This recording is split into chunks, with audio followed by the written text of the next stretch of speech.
કામ નહીં.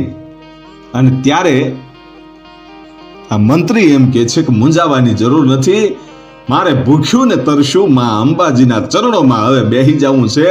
રસ્તો બતાવશે તો ઈ જ બતાવશે, બાકી ભૂખ્યું તરસ્યું ભલે મરી જવું પડે, બાકી મારા બાપનું વચન જે છે, મારા બાપની છેલ્લી ઈચ્છા છે એ મારે પૂર્ણ કરવી છે એમ કહી અને માં અંબાજીના ચરણોમાં એમ કહેવાય છે કે ભૂખ્યો ને તરસ્યો બેસી અને તપસ્યા કરે છે.